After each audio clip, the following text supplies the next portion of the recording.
You've got to shoot this bit, Margaret. You've got to shoot it.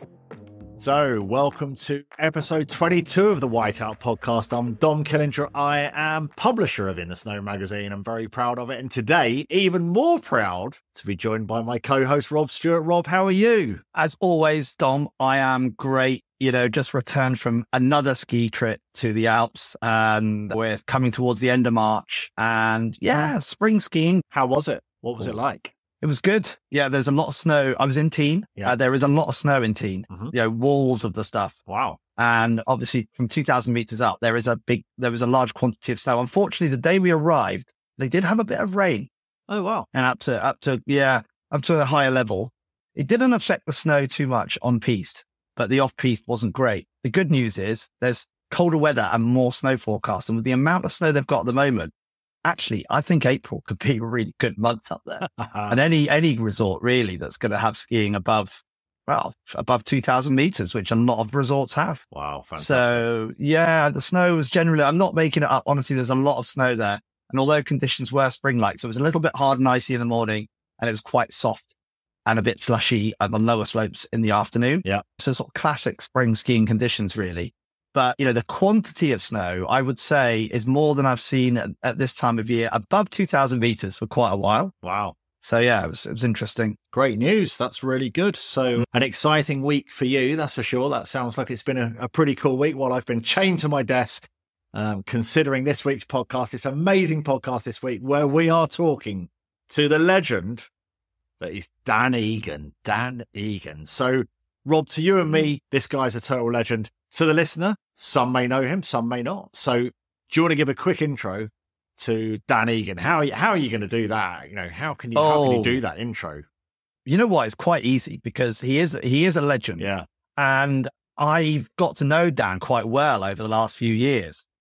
When we were kids, teenagers, and he was in all the Roran Miller movies, he's done more Roran Miller films than any other skier, right? So he's a proper Roran Miller legend. Wow. He traveled the world through the 90s, late 80s, early 90s, traveling the world. The sort of thing that maybe today we take a bit more for granted. But back then it was pretty crazy stuff to go and ski in places like Turkey, for example, and do some crazy stuff over there with Roran Miller. And of course, famously skied the Berlin Wall as it was coming down, all crazy stuff like that, which he documents in his book, 30 Years in a White Haze. Wow. Which was launched 2 years ago. Yeah. And Dan is just one of these infectious characters that when you ski with him, he's so enthusiastic and just that rubs off. That rubs off. He's a ski coach now. He works in Big Sky, Montana as an ambassador and coach. And he's very recently taken a group to Alaska for a heliskiing trip. Kind of like the dream thing to do, right? You're going to go with Dan Egan, you're going to ski powder in Alaska. And that's what I was really interested in speaking to Dan about, because it was our bucket list destination of the week. And then, I thought, who better to talk about that than Dan, who's actually been there many times and knows the place Amazing. So well. And it's just a dream for me to go there. Yeah. I've not being able to do that. Well, that's a true bucket list destination. That's what it's all about, isn't it? It's something that's on your bucket list, something to do before we pop our clogs. So, wow, yeah, absolutely incredible. I mean, what a fantastic story. He is a legend, and I find him hugely captivating. So, hopefully, our listeners today will enjoy the interview with the legend that is Dan Egan and his trip to Alaska. Let's have a little listen. So, hi, Dan. How are you? Robbie, I'm good, man. I'm really good. It's been a great winter. Skied a lot of good snow. And and of course, it's not over yet. There's plenty more to come. Absolutely. And you're at home right now. A rare visit, I think. It is. I'm back home here in beautiful New Hampshire. And it's spring is popping up. Spring skiing here in March. It came a little early, but make the best of it. And this time of year, I'm always welcome to see the sun, and we get more of it. The days are getting longer. Yeah, nice. So today we're talking about Alaska, right? Nice. It's our bucket list destination for this week's podcast. And I know you've just been there, Dan. Lucky you. That's all I'm going to say about that. So tell us what was this? What was this trip all about? Well, I mean, Alaska really is, the final frontier in the North America. It's a place that a lot of people have heard about. They've seen it in the movies, and it's all of that and more. It's an overwhelming destination to go to from the beauty and from you really the frontier. You go up to Anchorage, and Anchorage is this, North American town, but it's way out there. And you're in winter when you get to Anchorage. It's Really? definitely embedded in winter, snowbanks and icy roads and wind. And we flew with Majestic Heliski. They're 2.5 hours outside of Anchorage, directly north in the Chugach mountain range. And, for your European listeners, Rob, I know that if you ski Europe, you appreciate glaciers. Glaciers are part of the culture. You're used to seeing them. And unfortunately, for the last few years, we're used to the conversation of shrinking glaciers. But if you want to see glaciers still alive, kicking and full, the Alaskan glaciers in those mountains are overwhelming. It's what I remember the European glaciers decades ago. The blue ice, the Shirax, the deep cold snow skiing on those glaciers that you can't duplicate, right? You can't get on that surface anywhere else but a glacier. And to access a glacier by a helicopter, being dropped off with, three of your closest friends and a guide, and you're alone, that's special. No tracks in sight. You're just sitting up there surrounded in beauty. You're surrounded in mountains. And I got to tell you, like, I've skied everywhere and I've skied in Alaska, but every time it's overwhelming. I was skiing down. I had to remind myself to pay attention to skiing because I was distracted Yes. by the diamonds sparkling in the snow, the backdrops, the glacier. There was just so much to take in. It's a little overwhelming. So it's really, it is idyllic. And of course, we search for that solace in skiing all the time around the world. But heli-skiing in Alaska delivers it in a way that I really find undescribable. And before we get into some of the detail of the destinations and everything, as you're talking about the glacier there, and I think most of our listeners probably understand what that means in terms of when you ski on a glacier in the winter in a place like Alaska or indeed in Europe, what the snow conditions are probably like, which is, I'm sure, really, really good. But I just want to clarify that when you ski on a glacier like that, it's not on ice, right, Dan? It's definitely not on ice. Not ice. I mean, look, you're talking about a snowpack that is consistent texture. It's cold winter snow, and it's boot to knee deep. It's far from ice, and it's also untracked. You're not crossing tracks. You're not going over old tracks. You're skiing in pristine powder. And the one thing I think is often understood about heli-skiing in general, Rob, is heli-skiing is not going to ski steeps and crazy. Heli-skiing is perfect terrain.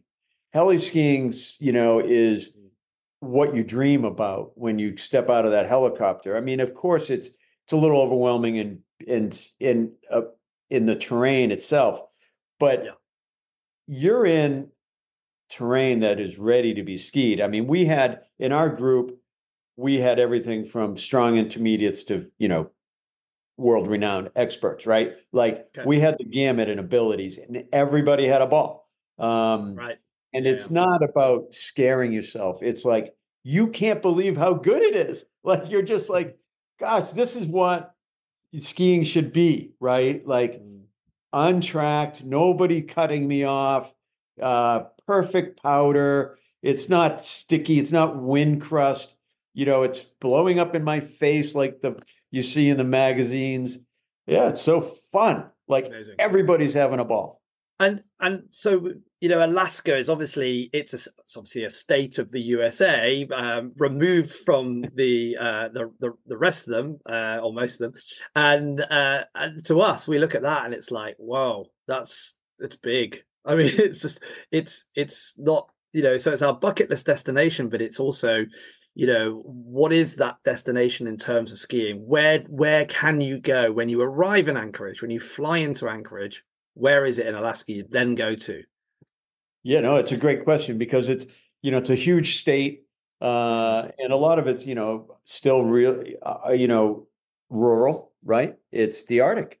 And, you know, you have to be prepped to be in a really cold place. It's not like uninhabitable, but it's a cold state, right? And you're in a cold part of the world. It's winter, and when you're flying into Anchorage, it's you realize right away, one, you're seeing mountains and you're seeing no development. There's no development. There's no roads. There's no development. That within itself is a treat, right? Then you get, you know, okay, where are we going to go in Alaska? I mean, the closest ski area is Alyeska, which is very near to Anchorage, and is a big mountain to ski. You know, it's a fun mountain to ski. Okay. It's a dark mountain in that, you know, the days are short, you know, depending on the time of year you go. But Alyeska has a tram, and it's a proper ski area, and you'll have a proper big mountain ski experience at Alyeska. And Alyeska, that starts with an A, doesn't it? It does. A-L. Yeah. Alyeska. And that's how far from Anchorage? No, it just, you know, it's basically Anchorage proper. It's is it? Yeah. Okay. And likewise then, at this time of year, you know, middle of March, I guess you're gonna get a decent day now, right? As we're in the middle of you're gonna get decent daylight. You are, you know, daylight savings time, of course, over here, and so we gained an hour, and yeah, the sun's staying up a little higher, so you get a sense that it's a bit warmer in the sun, and it's a fun place to go hang out and ski, and of course, on your way to Alyeska is the Chugach Heliskiing operation, and you know there you can take a day trip if you want to just tiptoe into heli-skiing, or you can arrange for a multi-day trip with Chugach heli guides. And you know that's great skiing there. It is near the coast, so there's weather, right? I mean, when you talk about Alaska, you have to understand that you're dealing with some coastal locations, so you have weather. And helicopters can't fly in weather that not only storm, but flat, light, or cloudy days. Right. So sometimes people don't understand that, well, it's not snowing, let's fly, but it's flat light. So it's hard. There's no tree lines, right? You're above tree line, and you're in the wild. So, but once you get beyond that, it's amazing. So yeah, Alyeska and Chugach are great, well-known destinations, very, very popular. And then you start to expand. Like Valdez is probably what most people think about when they think of heli skiing in Alaska because of the movies. And that's where the first ever extreme contest was held in the early 90s. And Valdez was early to brand itself Alaskan heli skiing, and really the final frontier for powder and big mountain skiing and crazy lines. And, you know, of course, the famed Doug Coombs won the first contest. And from that, you had Shane McConkey and others sort of branding Alaska as this amazing, you know, Shangri-La of powder skiing. And Valdez, of course, unfortunately, is well known for the oil spill, right? So Valdez is famous on a lot of different levels. It's a fishing town, so it's definitely back in time when you go there. It's an active seaport that's closed down in the winter, and it's run by heli operators. The lodging is in the city, in the town. It's not a city, in the town. Yeah. And they fly outside of town. So often there's a shuttle to the helipad, or you fly from the airport. So it's not like you're in the mountains with your heli outside your lodge in Valdez. And Valdez has weather. So it's coastal, it's sea level, it can rain in town and snow up high. So you've got to be patient. Heli skiing in Alaska is not a 2-day or 3-day affair. Like you should plan on 7 days so that you get the most. You're not going to fly every day. That's a fact of life. Right. Yeah, sure. But with 7 days, you're going to get a lot of vertical. So I mean, those places, Anchorage region, and Valdez. How do you get to Valdez? Is it pretty easy from Anchorage? You can fly into Valdez, Okay. puddle jumper up the coast. Yeah. You can drive, but it's a long drive. Not as the crow flies, but as the road goes. So flying in is a good option into Valdez, and convenient. And then the operators meet you right there at the airport.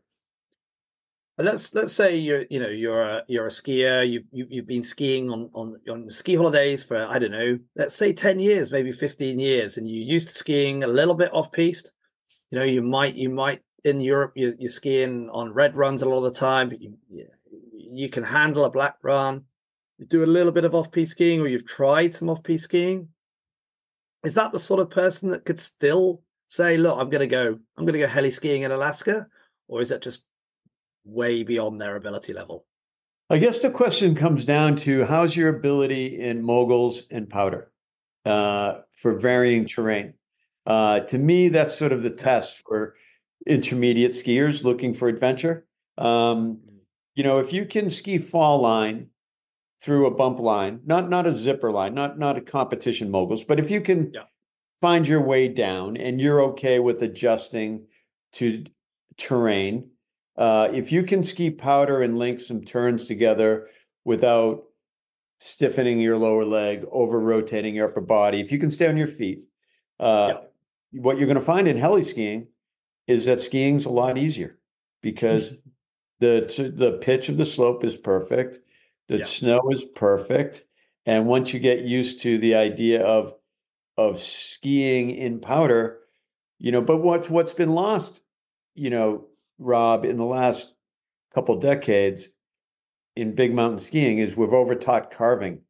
So generally your carvers, people who love the carve, or if they've taken a class on carving or they're obsessed with the perfect turn, you have a wide platform. You don't have your feet aren't close enough together. So you have a wide platform, you're over edging, you're over pressuring, and that technique doesn't work in powder. So, I think the traditional ski schools are doing us a little bit of a disservice, not focusing on, the platform we need to stand up on our feet in powder. I think if you ski with a Warren Smith or others specialty, you're going to find that they're going to teach a technique that's more applicable to skiing in this terrain. They're going to talk more about your platform. They're going to talk more about deceleration in the fall line, not high edge angles. And that lends itself to powder skiing. So what I say to skiers is, if you're not afraid, if you're willing to risk, you might fall a little bit, but listen, you're going to fall in powder. It doesn't hurt. It's not hard ice. You're not going to skid. You're not going to slide. You might tip over.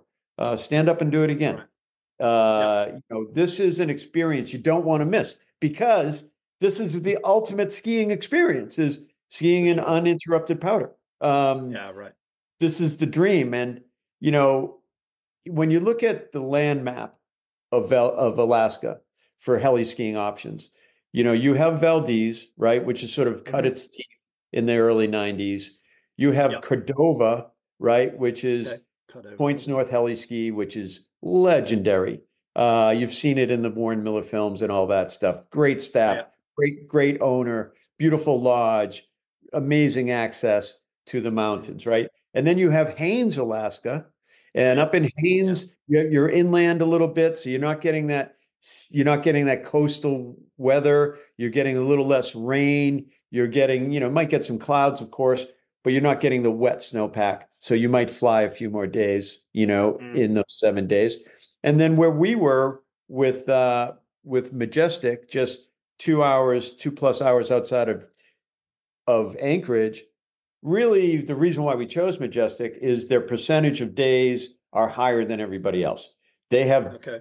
better weather, better snowpack, more access, and there the copters are parked at the lodge. So when you wake up, you're at the, you're right there. You literally walk 100 yards and load the copter after a great breakfast, like you can't believe it. And that's the dream, right? I mean, Yeah. here you have these big mountain lodges, made out of, big logs and your own private bird. I mean, it doesn't get any better.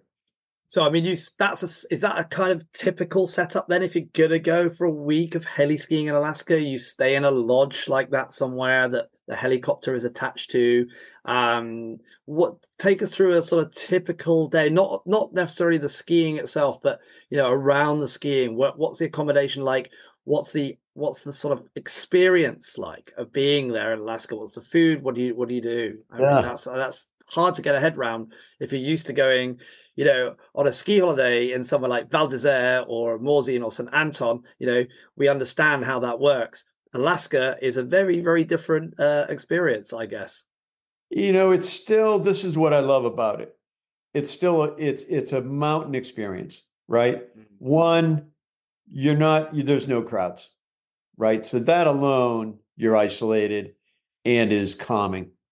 It's relaxing to be in the mountains in a mountain cabin without chairlifts, without shuttle buses, without, buzzing. Of course, everybody knows I love Val d'Isere, right? But in the mornings, you hear the plow trucks, you hear the town wakes up. In Alaska, you don't. It's quiet. It's peaceful. It's restful. You're up, yoga if you want it at 7:30 in the morning for stretching and breathing and getting warmed up for the day. 8:00, 8:30, breakfast, a buffet, fruit, eggs, the whole bit, right? Beautiful catered buffet. And you're booted and suited and ready to rumble by 9:30. And depending on the conditions, you're out the door. Most of the operators in Alaska, different from Canada, is in Alaska they fly small helicopters.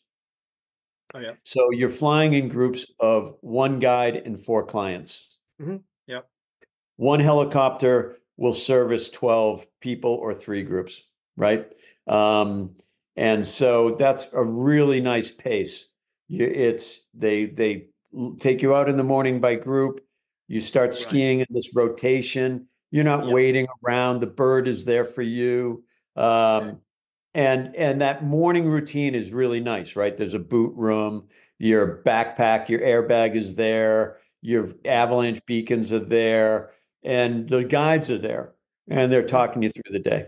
What's some of a couple of memories, Dan, of skiing, heli skiing in Alaska? Maybe recent ones. I don't know. Maybe way back. When was the first time you skied in Alaska? Yeah, I mean it's. Everybody has, well, not, if you haven't seen the movies, right, go look at AK skiing in the movies, right? It's big, long lines. It's big descents. We're talking 3,000 to 4,000 vertical on an average run, right? That's a lot of skiing. You're talking about uninterrupted powder runs down big, wide open powder slopes. And my memories are always around the helicopter. Like, you're in the bird on a ridge where nobody's been. The helicopter is landing literally on a knife edge. And you're thinking, can we even get out of here? What's it going to be like when I step out the helicopter? Like, I'm going to step onto this ridge and I don't want to fall off it, right? It could be a cornice. Like, it's exciting from that moment on, right? And the guide is guiding you. You step out. Next thing you know, you're in boot to knee-deep powder. And you're like, whoa, this is amazing. And then when that bird leaves, Rob, you've unloaded your skis, you've unloaded your backpacks, and that bird takes off above you and peels away down the ridge. You're like in a dream. You're like, did that just happen? Did I witness it? And now you're alone on the mountain with the guide. You're booting up. You're up there on the ridge, and you're wondering, where's this lunatic going to take us? Like, what are we doing up here? those memories are so etched in my mind because every time it reignites this excitement of like, wow, this is not a high traffic spot. This is mine. This is going to be my run, you know? And then you traverse a little bit or you drop in and you're like, holy shamoly, the snow quality is through the roof, you know? And it's not an effort to ski. I mean, when you think about skiing, most of us have a dream of a perfect powder day. Like somewhere in your memory, you're like, today could be my day. Well, in Alaska, every day, every run is your day. Every turn. You just can't believe it. And what that creates is excitement and enjoyment throughout the whole crowd. I think that's exactly why Alaska is on our bucket list destination, Dan. Do you find that when you're up there with a guide, do you get guides that sort of go, oh, wow, I'm with Dan Egan today. I've got to do something special. Do you get that? Well, I think, there's always a bit sometimes of that, but really what the guys want to deliver, and I appreciate about the professionalism is an outrageous experience, right? They want to provide the goods. And depending on the level of group we have, they're going to provide that. So what was really cool about this last trip was we had a bunch of 20-year-olds on the group. We had a bunch of people that brought kids that were in their 20s. Okay. And, we had, one, look him up online, Extreme Ryan, who's, a guide and has been to Baffin. He's been to Antarctica. I mean, this guy has been around the globe for a young lad, and he wanted to step out onto it, right? We had a snowboarder that was ready to step out onto it. And the guides delivered for that. Like they got those kids excited, man, and for an old timer like me, I'm like, okay, like I got to keep up with the young bucks, right? Like, so I think they were doing it for the kids, not for me. But on the flip side of that, we had, all ages, right? We had 40s, 50s, 60s, and even a couple of 70-year-olds that were skiing and enjoying this. And, I think what I like about the Alaskan guiding experience specifically, which is different from Europe, is the communication. There's not an ego involved. So they're very open about where we're going and why and what's going to be good and where we should be watching. And that level of communication, I really find comforting. Yeah, right. And obviously there's a broad range of options for people that want to go to Alaska, to go skiing in Alaska. I guess you would probably say if you're going to go all the way to Alaska, you would generally want to go there to heliski, right? I mean, that's the reason you're going to Alaska, to heliski. Give us a bit of an idea of, if you can, appreciate I'm just sort of dropping this on you now, but give us an idea of maybe what the cost would be for a week of heliskiing in Alaska in a lodge, if you have an idea of that. And I guess there's a broad range of pricing. I guess my 2 cents on that is, if you have an addictive personality, get ready to spend your retirement heliskiing because you're going to go every year. It's so mind-boggling. It's like, shoot me up, dude. Shoot me up. This is the stuff that gets you. Maybe that's why I've resisted, Dan. Maybe that's why I've resisted going, because I need to survive. I need to get my child through to university. I know, like you got to be prepared because it's going to be like a mind-altering shift in what's possible. But really, listen, heliskiing, when you break it down, is not that expensive as compared to any other location around the world. When you add in your flight, your lodging, it adds up, right? Now, of course, there's packages, but listen, you don't want to dip your toe in the water here.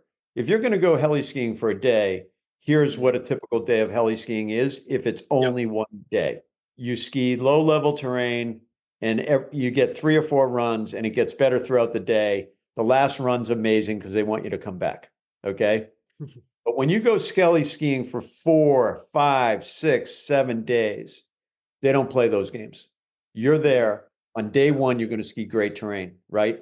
So what's that look like cost-wise? Heliskiing, all inclusive with your lodge, your lodging, your food, your heli, and your guide. You can expect to pay in range of $1,500 to $2,000 a day. Okay. Yep. Now, some might be lower and some might be higher. That's going to depend on the level of accommodation and the catering, right? Yeah, right. But what you're really paying for there is the exclusive experience. I mean, I have clients now that only heli-ski, like literally they'll take 3 or 4 trips a year and it's heli-skiing, right? Yeah, sure. What I find with the British market and the European market with, my ski camps is most skiers who are considering it can do it. So I want to encourage you. If you're thinking about heli-skiing, you can heli-ski. If you've taken a 1 or 2 courses or skied with other guides off piste, you're ready to heli-ski. Sure. The whole thing always comes down to investment, right? What you're investing in, and look, quite literally, I know it's an overused phrase, but a trip of a lifetime. This is the bucket list because it is a trip of a lifetime. And that is the Alaskan experience, that is being in the Arctic, that's being on a glacier without other people, and that is a quality snow experience, which really, even in Europe, for as much as I ski Europe, it's not duplicated every day, right? Right. And it's hard to deliver for clients in Europe every day on powder, but in Europe, in Alaska, you can. So where this trip that you've just been on, Dan, if anyone wants to book that, where do they go? Yeah, check me out, of course, at skiclinics.com. And we'll be running 2 weeks of heli next year, first 2 weeks in March, with Majestic Heli guides. And, there's the U.S. is really getting their act together. There is a U.S. ski, I think it's called the U.S. Heli Association with all the operators. And, I haven't flown with a bad operator. All the operators are responsible, all focused on your safety and the avalanche danger, all with experienced guides. I think you have to weigh Alaska against the other heli operations around the world, whether that be Canada or some, of course, in exotic locations. And I think when you compare price and value with the experience, for what I do for a living, the value's in Alaska. That's where the value's at. Right. Dan, maybe one day, then we've skied together, a few times, right? And I've always had a lot of fun. I mean, the thought of getting out of a helicopter on some kind of Alaskan ridge and skiing a huge descent of knee-deep, bottomless powder, maybe even, all the way down with you sounds quite appealing. Rob, it's like it's a necessity, my friend. And it's, you just got to tell your loved ones, I'll be back.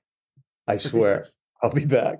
And don't tell them that what you'll be back to is more heli-skiing. Just leave that bit out of the statement.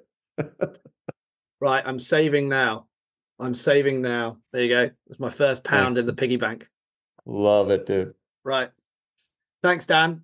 A pleasure as always to catch up with you. Great to hear about Alaska. It's fantastic that we've had you coming along to tell us about, the bucket list destination that we've had this week. Sometimes we get to talk about the places that we've been to that are bucket list destinations, but there's no one better to talk about it than you. So thanks very much. No, I appreciate it. Hey, hope to see everybody out there on the slopes. And like my good friend Warren Miller said, if you don't do it this year, you'll be 1 year older when you do. Yeah, I said that 10 years ago about skiing in Alaska. Exactly. Wow. Cheers, Dan. Thanks a lot, brother. Rob, that was a really fantastic interview. Do you know what blew me away the most was this guy who has been skiing for decades in some of the most incredible conditions across the world. And yet the passion and the enthusiasm talking about that trip still is incredible, isn't it? I mean, it's almost like he's never skied before and he's experienced this for the first time, isn't it? It's just, I just find it amazing. And you know what? He's just like that in real life when you're on a mountain with him as well. First time I skied with Dan a few years ago in Engelberg in Switzerland. And it was the first time I'd been to Engelberg. We were lucky enough to have a guy called Marcus Kasten with us as well, who was a professional free ride skier. Being dragged around the free ride terrain of Engelberg, which is pretty intimidating. But Dan's coaching and enthusiasm just made the whole thing even more fun, than it was. We had some pretty good powder that week as well. I mean, clearly people have limitations. And sometimes I say, Dan, are we really going to ski down that 50-degree down the side of the mountain that goes on for 1,000 meters? And I'm not exaggerating. He just goes, yeah, come on. Yeah, you are basically. And it's like, okay. All right. Wow, that is incredible. What a legend, and what a location. Alaska sounds every bit as good as I had imagined, doesn't it? It does. And you know what? The big problem is, Dom, is after hearing that interview myself or hearing Dan's words makes me want to go there even more. I know. It's not a cheap ride, is it? It isn't, but that's what a bucket list trip is all about, right? You might only do that once in your life. Although, of course, as Dad said, that's the plan, right? That's the plan. But after that, you might as well forget about the retirement fund. Just pull it all out. That's it. Three a year. Limit it to 3 a year. Yeah, it's not a cheap thing to do, and I guess for a lot of keen skiers, it may be something that you think, you know what, I love off-piste skiing. I've been skiing a long time. I'm experienced enough to do this. I'm going to save some money over 2 or 3 year period and make that trip work. And I think, for any really, really, really keen skier, that it's something that you could do. And you don't need to do luxury. Yeah. I mean, you've got to get to Alaska and you've got to be in a helicopter. Yeah. And you need a guide and all of that. So yeah, it's expensive, but hey, you only live once. You only heliski in Alaska once, but not according to Dan. Yeah, exactly. Well, that was fantastic, Rob. You did a great job I know you do a chunk of work with Dan, and it was great to get him on the podcast this week. And and to hear about that fantastic destination that is Alaska. Hopefully one day it'll be you or me talking, or you and me talking about that trip. So what do we got next week? We're starting to move into the spring episodes of the Whiteout, where we'll be talking all things summer, biking, hiking, trekking, camping, all that good stuff, which will be exciting times. But before that, I guess I'll have to come back and tell you what Whistler's like at this time of year. I'm looking forward to hearing about Whistler, Dom. And I know you're heading over there very, very soon. I think next week. Next week, yep. So off to Seattle and Whistler and Vancouver. So I'm going to do a little bit of city and a little bit of ski, as it's the right time of year for that. Looks like Whistler might have been treated to a chunk of snow before I get there. So fingers crossed that snow sticks around and lets me get a few turns in before the end of this Easter break, and the spring skiing finishes up. But it sounds like with great snow out in Teen, there's going to be plenty of people having good Easter holidays out in Europe as well. And Lavinia, I saw having great snow conditions as well. Yeah, a lot of those resorts are going to have snow all the way through to the end of April at that altitude. And that's great. That's great news. And you know what April's like? It can often bring storms and more snow and powder. So people are talking about that right now in Teen. We think April's going to be pretty decent here. We do need a bit of a good end to the season. And then, of course, summer coming up very quickly. And we are going to start talking about summer in the mountains on the Whiteout podcast. That's it. Right. I know we were in Grindelwald last summer together and had a great time there. Absolutely brilliant. I love taking the family out to the mountains during the summer, and they love all that sort of activities mixed with the kind of just chilled out nature of being in the mountains in summer. It's a lot less intense than skiing. You don't have the time limitation, so you can kind of chill, whether that's eating in or barbecuing. Some holiday, there's lakes. And then if you want the adrenaline stuff, the mountain biking is full on. Yeah. And e-biking, a little bit softer. That's what I would recommend. Yeah, definitely. But yeah, love it. Love the mountains in the summer. That's a good name. Love the mountains, Rob. I like that. Very good. So great to hear from Dan Egan. Great to be talking spring, summer. And listeners, don't forget to leave us a review, subscribe to the podcast, go and watch us on the YouTube channel if you want to see what Rob and I are sporting this week. I don't know what I'm sporting this week. I haven't got my sunglasses on. And that's it, Rob. So next week I'll be in sunny Whistler, or snowy Whistler, let's hope. We will catch up then. But thank you for bringing Dan Egan on the podcast today, and have a great week. You too. Enjoy Whistler, Dom. Looking forward to hearing about that. Cheers, Rob. Adios. Have a good week. Bye. Bye-bye. Mais non, talkie-walkie. I'm pretty sure it's called a walkie-talkie, mate.